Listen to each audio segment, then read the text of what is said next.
Buenas tardes, chicos. El video que vamos a ver hoy es sobre extrusión.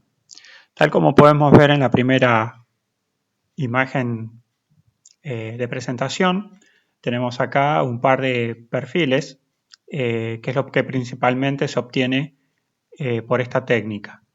Por ejemplo, acá tenemos perfilería de aluminio para todo tipo de construcción estructural. Acá tenemos lo que serían una especie de disipadores que si bien primero se extrudan en barras largas, después se los cortan a las dimensiones requeridas. Y bueno, podemos obtener un montón de otras formas, tenemos una variedad prácticamente infinitas. Yo acá en estas dos imágenes les puse un par nada más, pero podemos tener perfilería de la más variada, hasta podemos hacer ruedas dentadas, disipadores de todo tipo, formas bastante complejas que de otra manera, estas por ejemplo con nervios en el interior, que de otra manera no se podrían hacer. Y también los envases de aerosoles de aluminio o latas para bebidas. Bueno, la extrusión entra dentro de la categoría de conformado volumétrico, porque parto de un tocho o de una barra de material, de un volumen, y lo que se hace es por compresión directa dentro de un contenedor, es forzado al salir por una boquilla o un agujero practicado en una matriz de una determinada sección transversal. Es una técnica que ustedes van a ver que en la mayoría de los casos se llevan a cabo en caliente. ¿Por qué? Porque nada, se necesitan presiones muy altas para poder extrudar el material. Y bueno, lo bueno de esta técnica es que permite obtener formas, como dijimos, bastante complejas. También tenemos grandes tolerancias dimensionales y buenas propiedades mecánicas si hacemos la extrusión en frío. Es la menos desarrollada, la que menos se utiliza, pero se la utiliza en algunos casos. Cuando el pistón o carnero del inglés ram empieza a comprimir el material para que salga por la boquilla primero tiene que pasar la tensión de fluencia.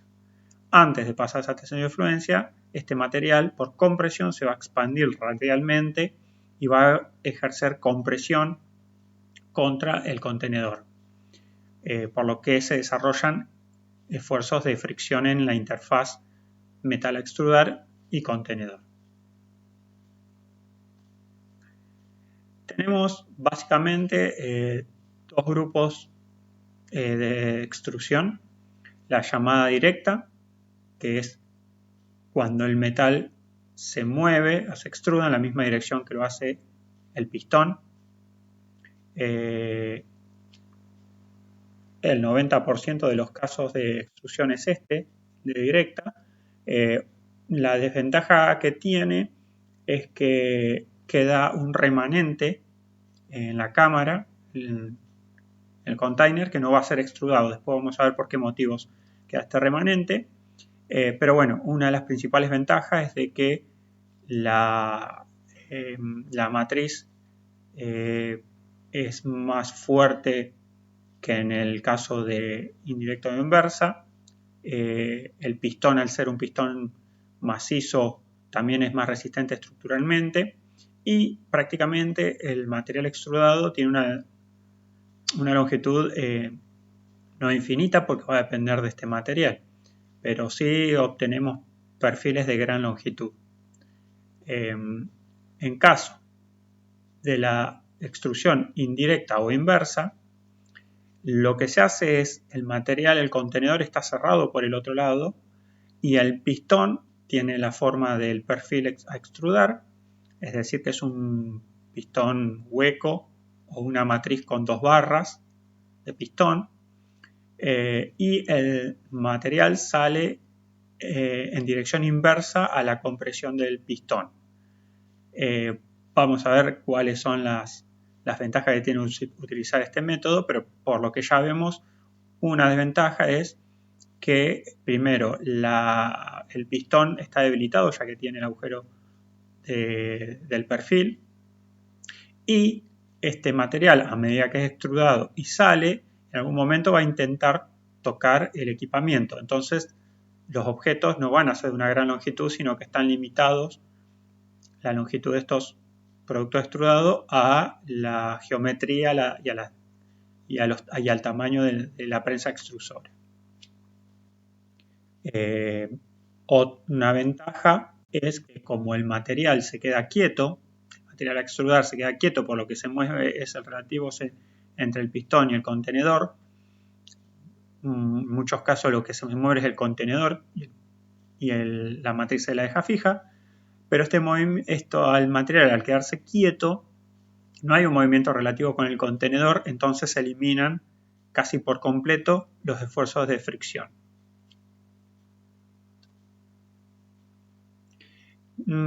Vamos a ver qué otros tipos de extrusiones hay. Después vamos a adentrarnos en particularidades, en ecuaciones. Vamos a ver un poco, va a hacer como un vuelo general por todo lo que es extrusión como primer paso. ¿Qué se puede fabricar? Tubos sin costura por extrusión mediante un mandril que va adosado al pistón.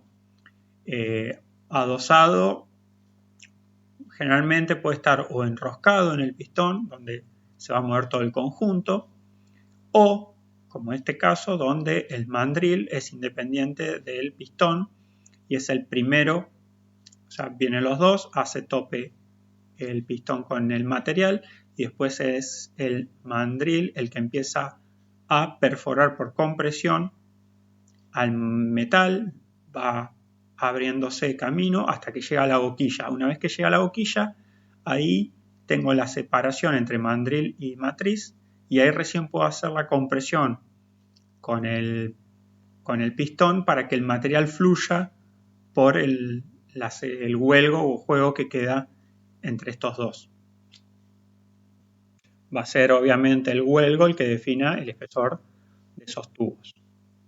Tengo la posibilidad de partir de una barra de metal maciza y que el mandril haga la perforación, o puedo producir una barra fundida en un molde que ya me genere el agujero, entonces el mandril no va a hacer más que pasar por el agujero con algún esfuerzo pequeño de fricción, pero no va a tener que hacer la perforación. O también puedo hacer una barra a la que la maquino y le hago el agujero central. Bueno, están estas posibilidades. Entonces, metal sin agujero, con la perforación la hace el mandril, obviamente todo en caliente, o una barra fundida con un agujero central, o una barra maquinada y después calentada para meter en la máquina extrusora. Acá les dejo, como siempre, un link donde muestra los métodos de extrusión. Otra manera de hacer tubos sin costura, en el caso de aleaciones de aluminio y magnesio, que son relativamente blandas a alta temperatura, es con una matriz llamada ojo de buey, en la cual ustedes ven que el mandril no viene adosado con el carnero o el pistón, sino que está agarrado por una araña de la boquilla o matriz. Entonces, ¿qué pasa? Cuando yo comienzo a hacer presión, el material empieza a fluir a través, por los costados, obviamente separándose por la araña, que son 4 soportes que mantienen flotando el mandril respecto a la matriz, y el material que pasa se separa para formar el hueco central, pero después la misma matriz, esta forma acá, lo vuelve a juntar por compresión y se produce un soldado de esos 4 gajos que se separaron inicialmente. Dijimos que en extrusión directa, cuando el pistón comprime el material antes de que empiece a fluir por la matriz, la compresión hace una expansión radial que hace que se desarrollen grandes esfuerzos de fricción entre el metal y el contenedor. A medida que el pistón va extrudando, el material se va moviendo respecto al contenedor y cada vez las fuerzas son mayores. Entonces, se desarrolló un método denominado extrusión hidrostática, donde lo que se hace es que el material tenga un diámetro menor que el contenedor y se llena la cámara de un fluido hidráulico. Entonces, cuando hacemos presión con el pistón, el líquido pasa esa presión, prácticamente el mismo valor, al resto del fluido que rodea el material a extrudar. Por un lado, la presión de extrusión va a seguir existiendo, pero se va a generar una cámara de fluido que evita el contacto entre metal extrudado y contenedor, lo que elimina los esfuerzos de fricción. La única precaución que hay que tener es que el material debe ser ligeramente cónico hacia el lado de la matriz para que cuando el material va avanzando y va extrudando haga un sello con la matriz antes de la entrada, como se ve en la imagen, para evitar la pérdida de fluido. Obviamente, esta máquina es una máquina especial, no es una extrusora común, ya que tiene sellos tipo ring para altas presiones entre el pistón y el contenedor y entre la matriz y el contenedor y otros puntos clave donde la presión hace posible que se fugue el líquido. Algunas veces se usa simplemente agua, así que en caso de haber pérdida no produce ninguna pérdida importante ni riesgo de contaminación. Otro método más de extrusión se llama por impacto, donde la aplicación de carga no es lenta y gradual, sino, como lo dice su nombre, es una manera de alta velocidad y la carga es impulsiva. Y fíjense que el material se pone sobre una matriz. Generalmente el material de partida son discos. Este es el método que se utiliza para hacer las latas de gaseosas o los envases de aerosoles. Se pone un disco donde el espesor es varias veces menor que el diámetro, es como si fuera una moneda grande, y la matriz contiene el material a deformar y baja un no pistón, o sea, cumple la función del pistón, pero es una matriz que en realidad es un punzón que baja a gran velocidad y con gran energía, y el material lo comprime en la zona central y esa compresión hace que el material fluya y el único lugar que encuentre para escapar es el vuelvo que hay entre punzón y matriz.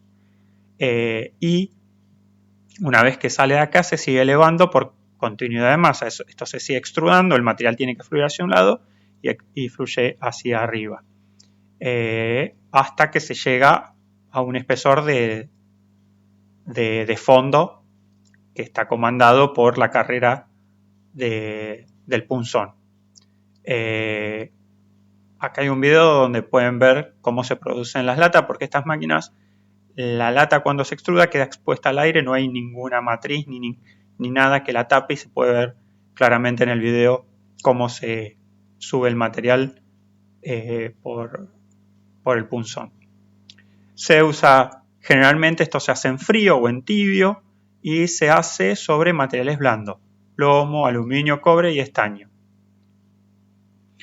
También este video que van a ver acá es sobre la fabricación de tubos de pasta dentrífica o crema, cremas medicinales de cualquier tipo. Bueno, dejando de lado un poco las generalidades, ahora vamos a hablar de cosas bien particulares de este proceso. Bueno, la matriz es el material que tiene practicado el agujero con la forma de la pieza a extrudar. Está construida en aceros aleados hay bastante variedad de acero para matriz, depende a qué temperatura trabajen, a qué presiones, si hay desgaste. Pero bueno, tenemos desde aceros de baja aleación hasta alta aleación. Hay aceros alto en carbono para evitar el desgaste, pero todos, absolutamente todos están tratados térmicamente para obtener grandes durezas. Pueden estar templados al aire, al aceite, obviamente después templados se los vuelve a llevar a dimensiones finales, se los pule casi a espejo para reducir la fricción lo máximo posible. Todo lo que es matricería se trabaja con terminación espejada. Son materiales que deben resistir el desgaste del pasaje del material, también el shock térmico, porque la matriz está a una temperatura y el metal a extrudar está a una temperatura mucho mayor y está constantemente entrando material, se enfría la matriz, vuelve a entrar material, entonces tiene un ciclo térmico que puede producir fatiga térmica. Y también, bueno, la oxidación de la propia matriz, ¿no?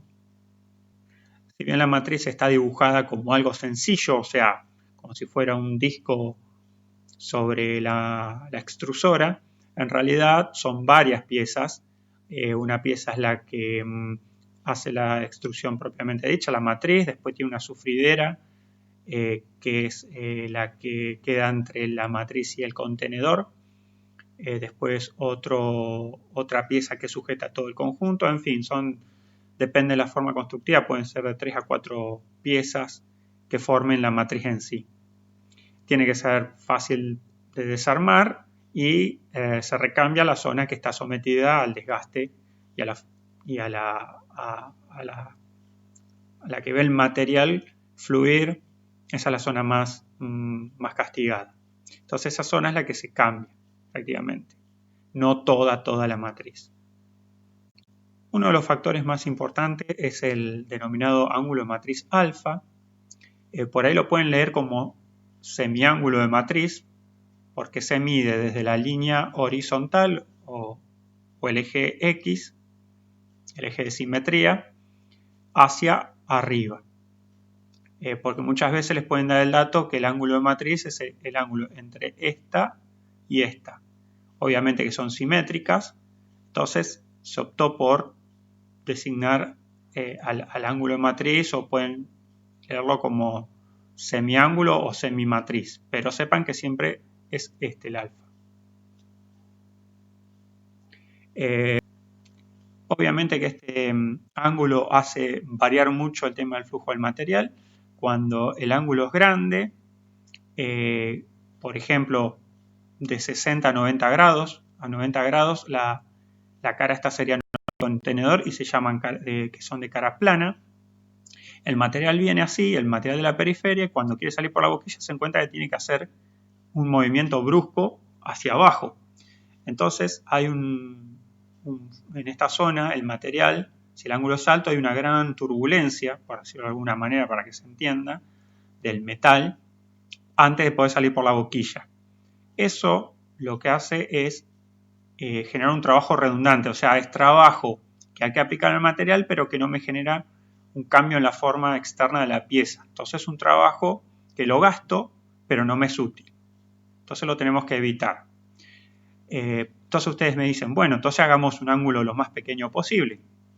Bueno, pero ¿qué pasa? Cuando este ángulo se hace cada vez más chico, la matriz se hace cada vez más larga, más cónica. Cuando se hace más larga, o sea, es un cono mayor, tengo una mayor longitud de contacto entre el metal hasta que sale por la boquilla. Entonces tengo un gran trabajo de fricción. Entonces, por un lado tengo o mucha fricción y por el otro lado tengo mucho trabajo redundante.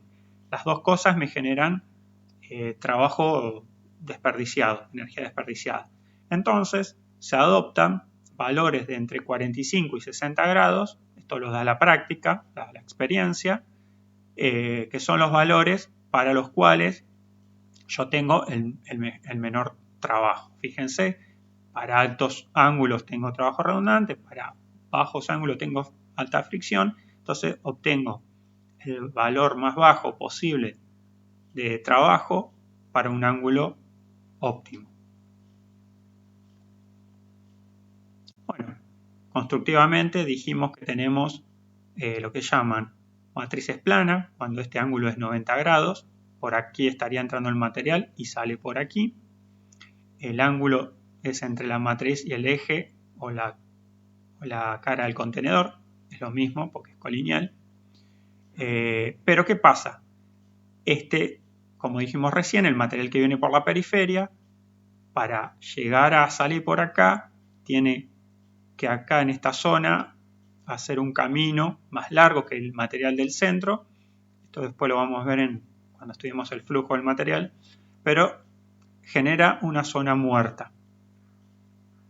Y esa zona es una zona de metal muerto que no se mueve, pero me crea un falso o un ángulo artificial de matriz.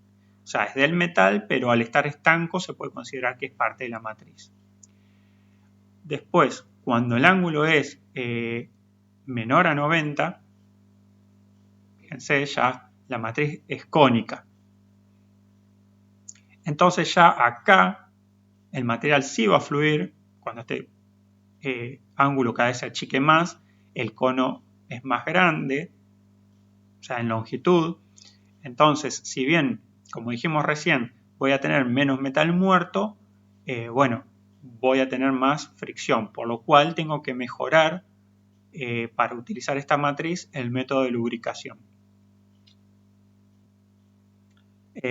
Otra cosa negativa, cuando yo vengo con un pistón plano extrudando, puedo prácticamente tocar con el pistón a la matriz porque ambos son paralelos.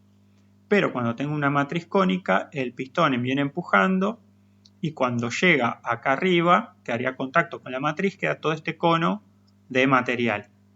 Y que tengo dos opciones: parar el pistón, abrir la máquina y sacar esto como rezago o descarte, o muchas veces lo que se hace es entre el pistón y el metal se pone, por ejemplo, un disco de grafito.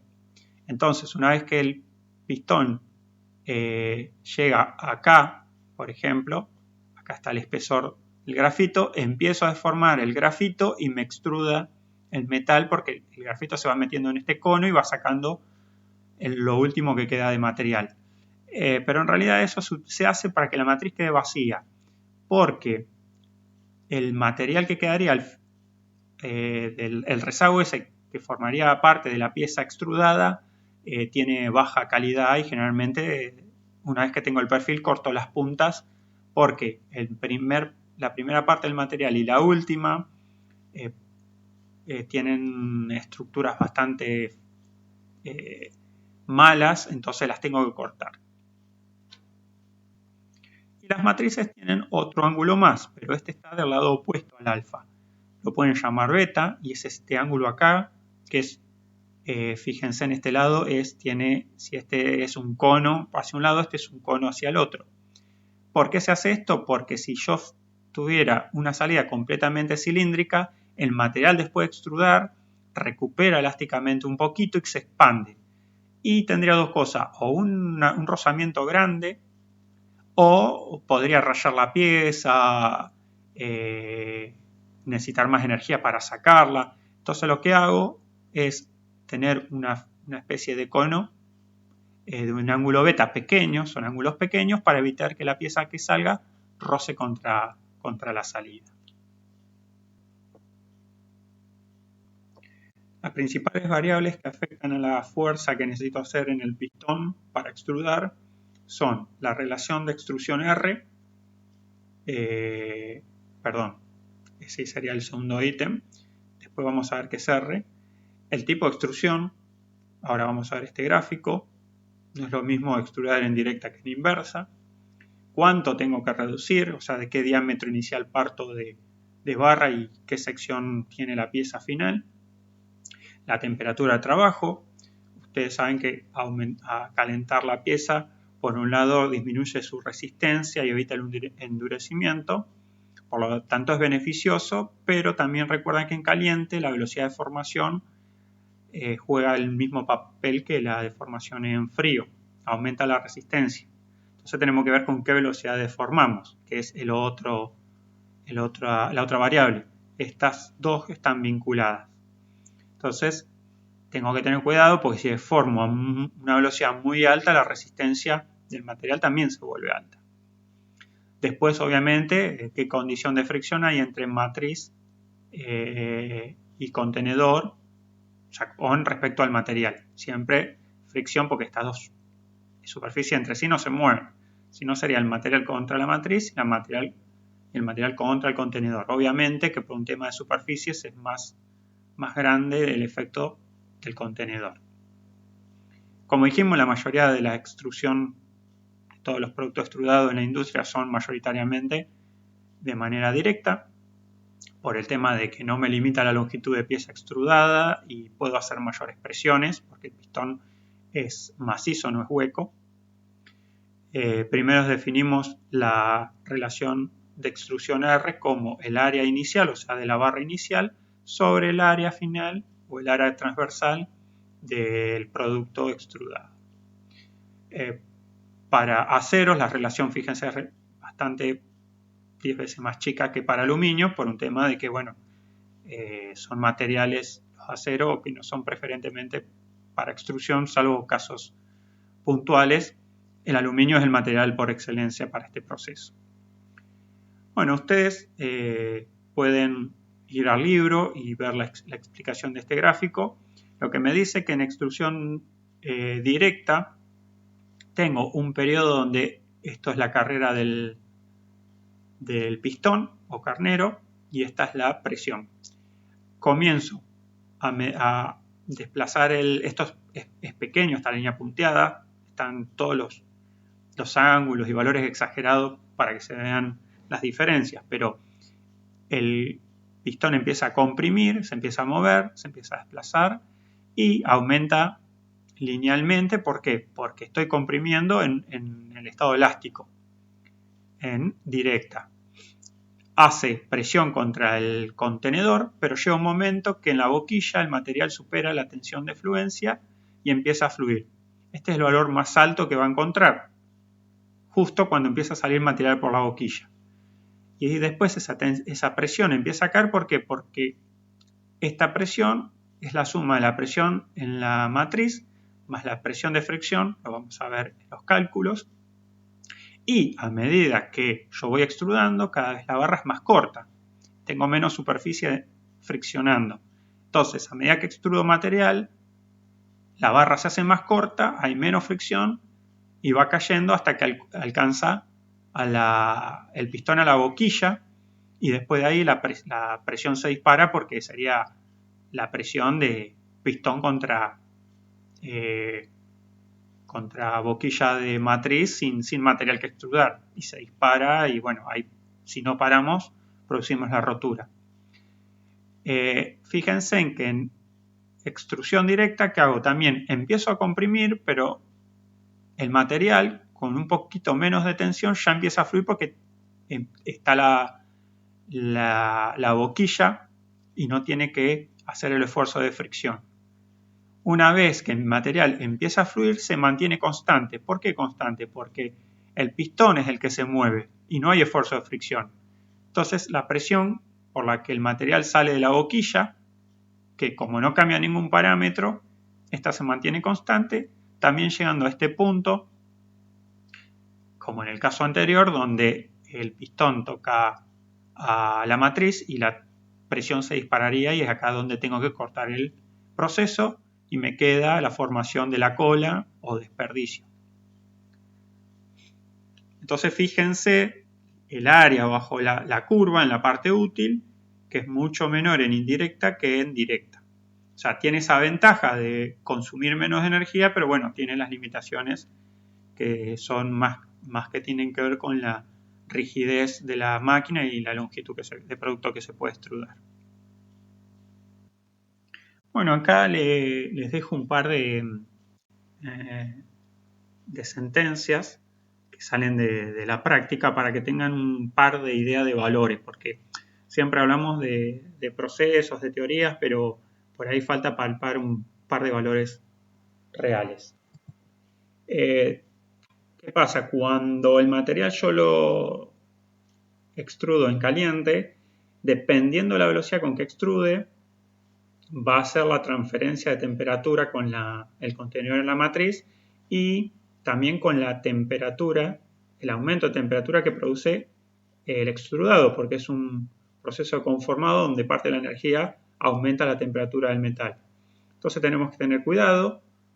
¿Por qué? En los metales puros puedo llegar, si la temperatura es muy alta, más el aumento de temperatura por el trabajado llega a la fusión, nada, voy a estar estudiando un metal, una mezcla metal sólido con líquido y obviamente va a ser una pieza totalmente deforme e inutilizable.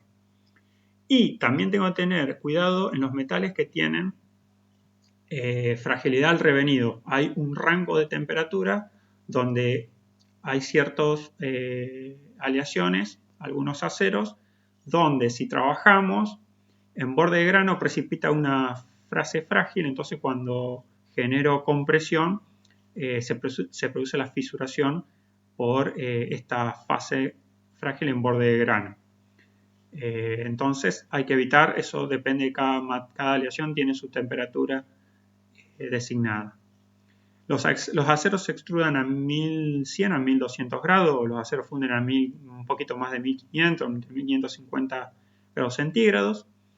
La matriz se precalienta.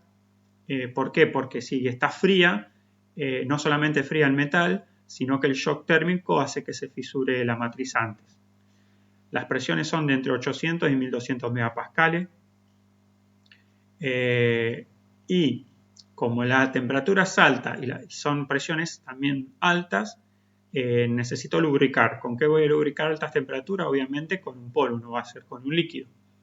Generalmente vidrio molido en polvo. Bueno, esto es algo que ya dijimos recién, que si incremento la velocidad del pistón, obviamente voy a incrementar la velocidad de formación.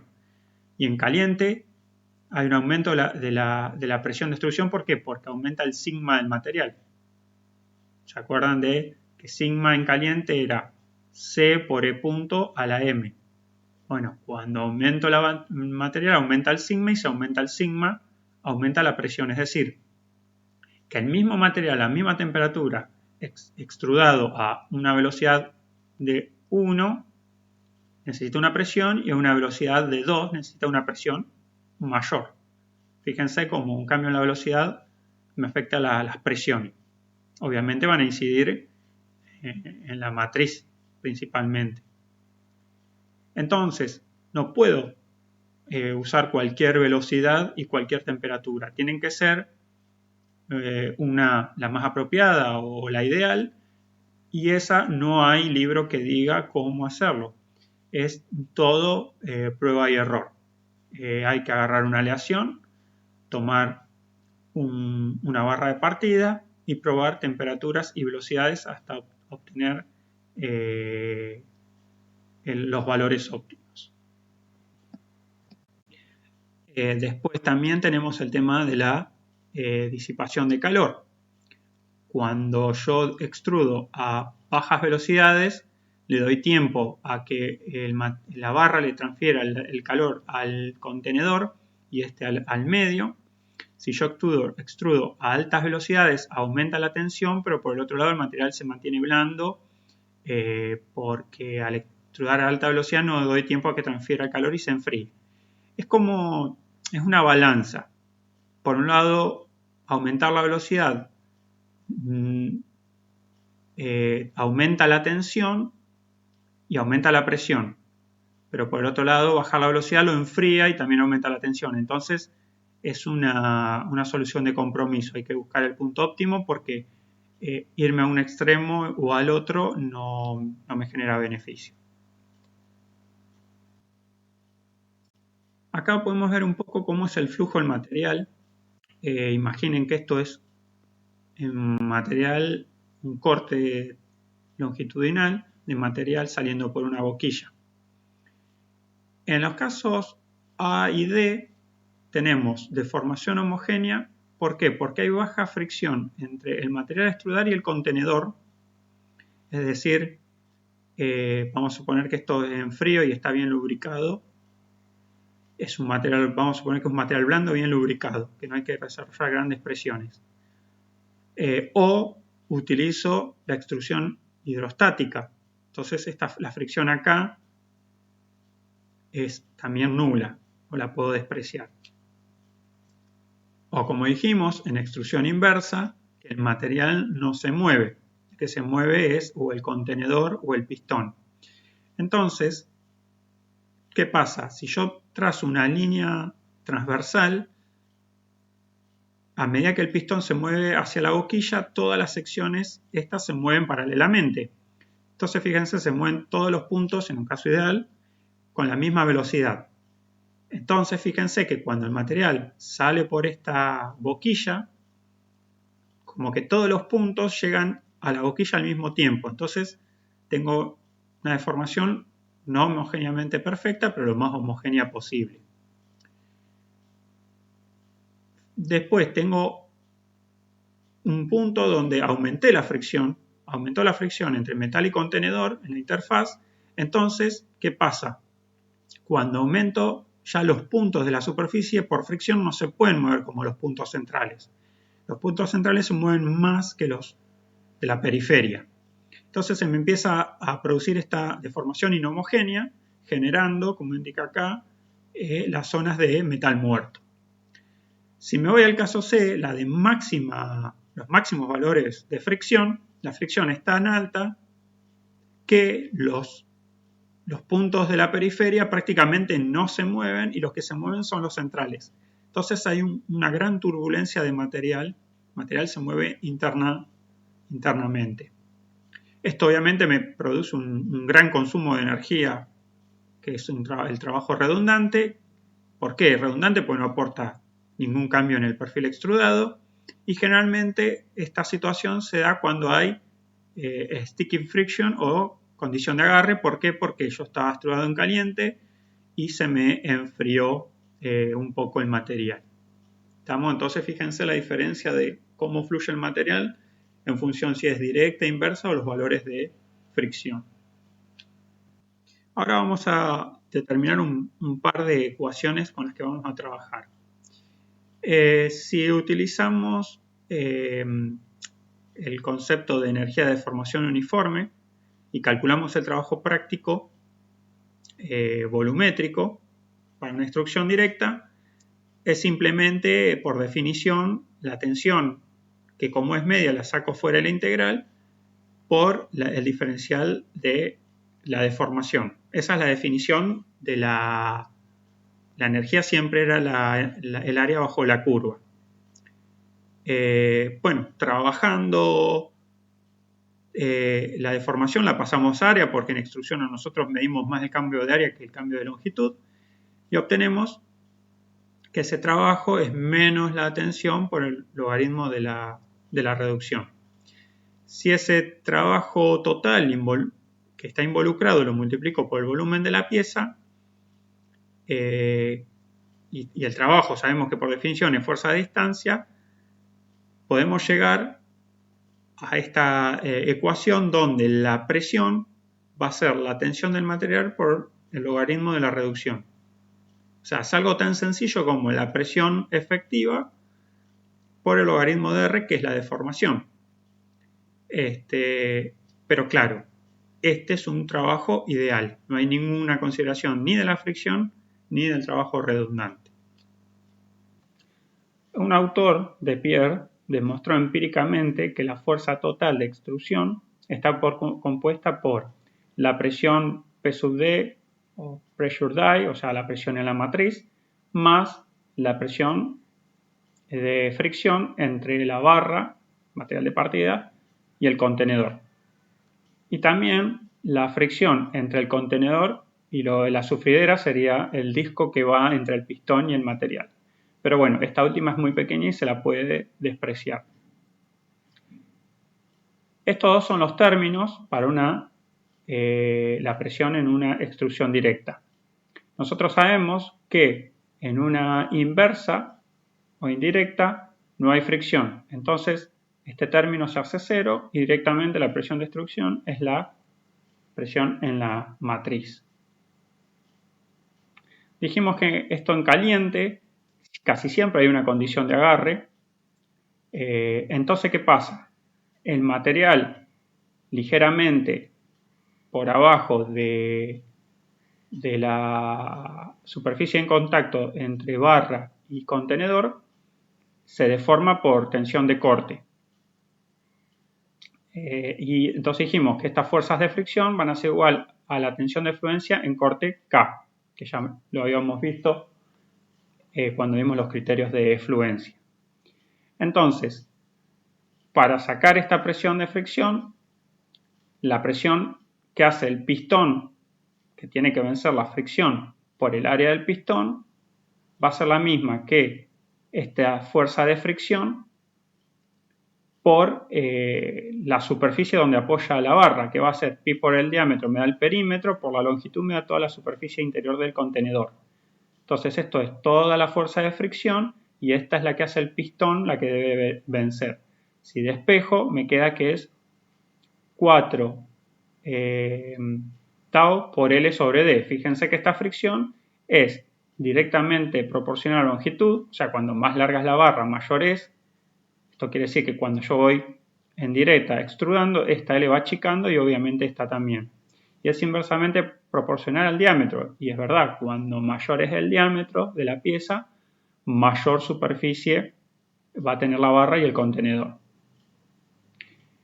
Y la única incógnita es tau, que generalmente no es un dato en los ejercicios. Pero ¿qué podemos hacer? Como ya lo habíamos visto, depende del criterio de fluencia que utilicemos, tau sub i o sigma 0 sobre 2, o sea, fluencia sobre 2 o fluencia sobre raíz de 3. Pueden tomar cualquiera de los dos valores porque varían en casi nada. O sea, es un medio y 0,55 o 7. Es mínima. Entonces pueden tomar cualquiera de los dos. Bien, ya sacamos la fuerza de fricción. Ahora me falta la presión sobre la matriz P sub D. Podemos hacer una aproximación mediante el método de bloque de un elemento de metal que pasa a través de una matriz cónica.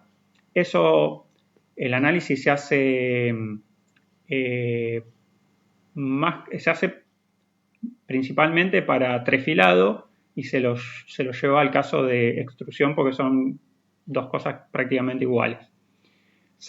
Un autor, Sachs, obtuvo una solución análoga a la de trefilado en una matriz cónica donde la presión esta va a ser la tensión de fluencia del material por un factor 1 más B sobre B por 1 menos R a la B, donde R es la relación de extrusión que ya la habíamos visto, B es un factor que es mu cotangente de alfa y alfa es el ángulo de matriz que ya lo habíamos visto. Fíjense que este B es función de la fricción y del ángulo de la matriz. Es decir, que esta ecuación considera la fricción, pero no la deformación redundante.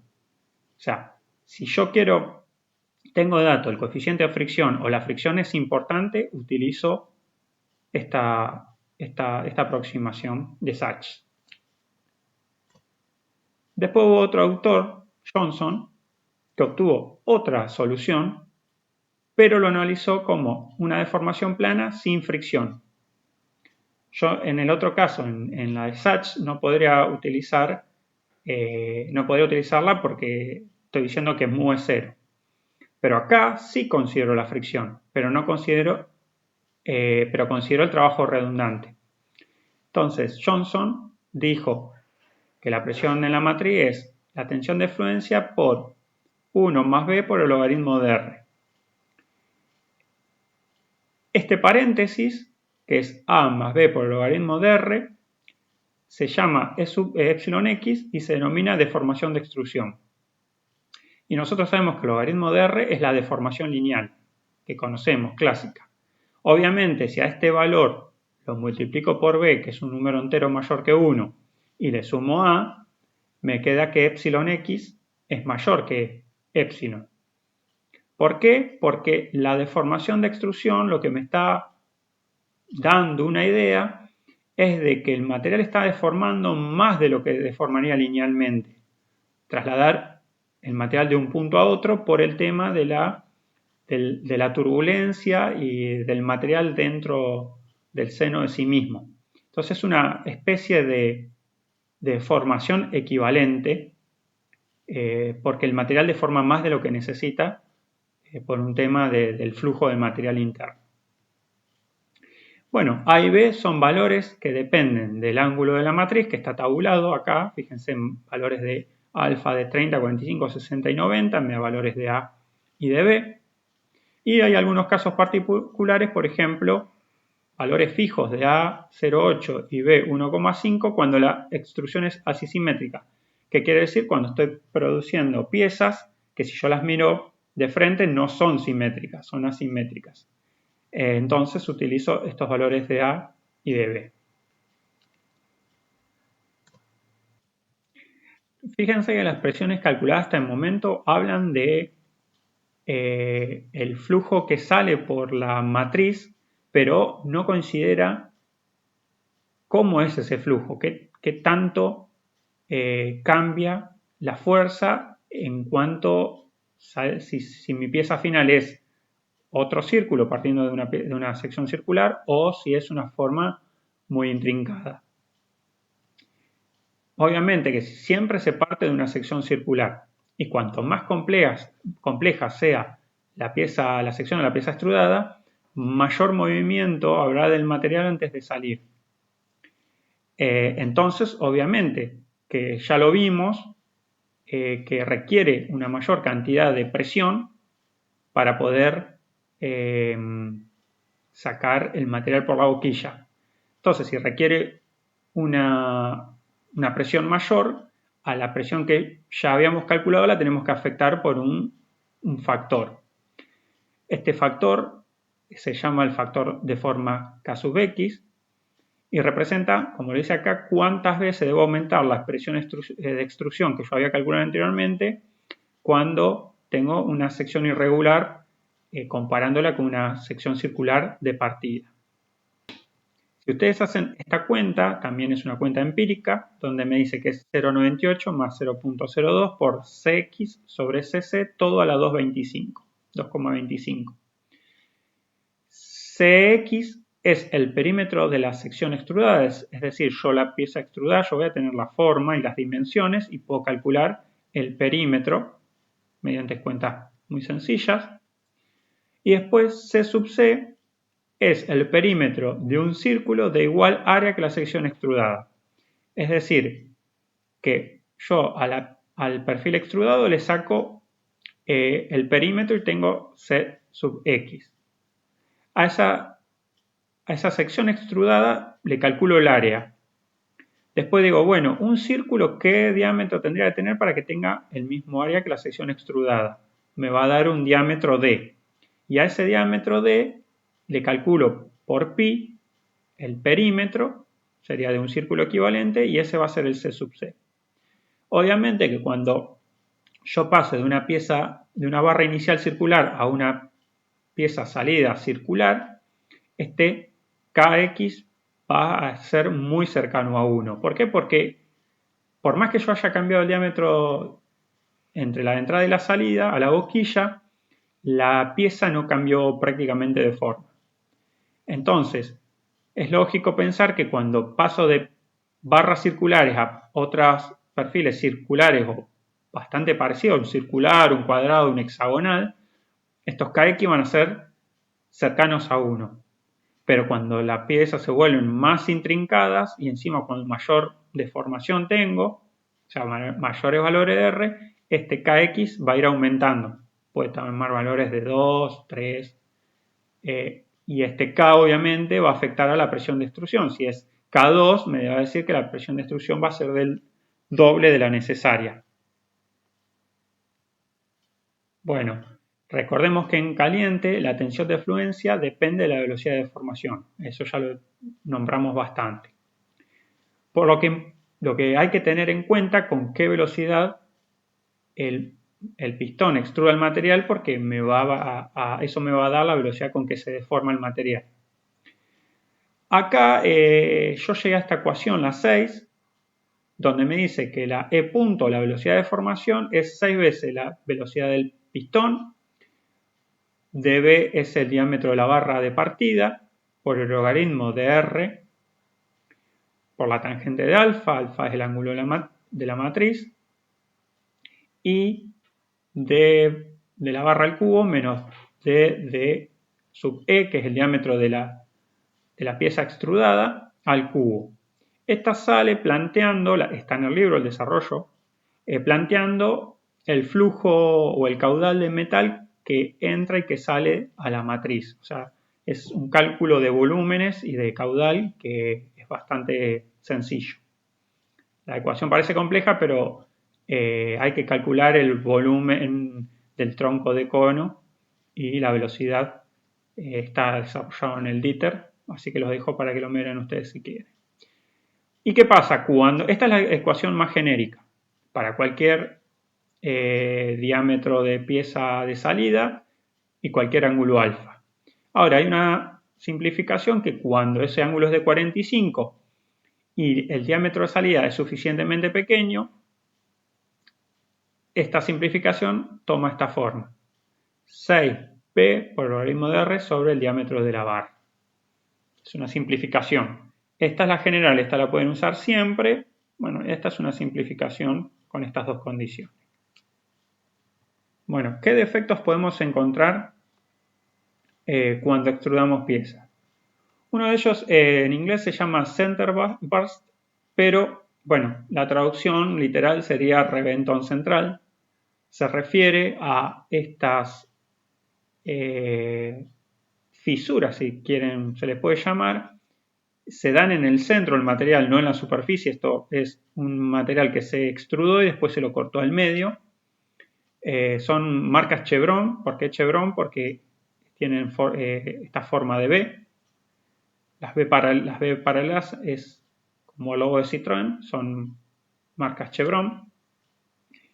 Y son producidas porque el centro acá se encuentra tensionado, porque cuando el material pasa por la matriz hay una zona de deformación que está pegada a la matriz, pero el centro no llega a deformar, entonces se generan esfuerzos de tracción que hace que se produzcan estas especies de fisura en B.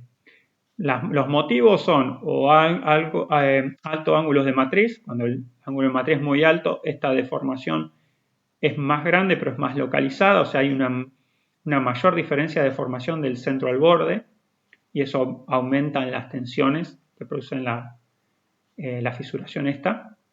Altas relaciones de extrusión R, o si hay impurezas acumuladas en el centro de la barra o el material de partida. Si yo laminé estas barras y parte de un material sucio, todas las inclusiones se me alinean en el centro y me generan una fibra más débil.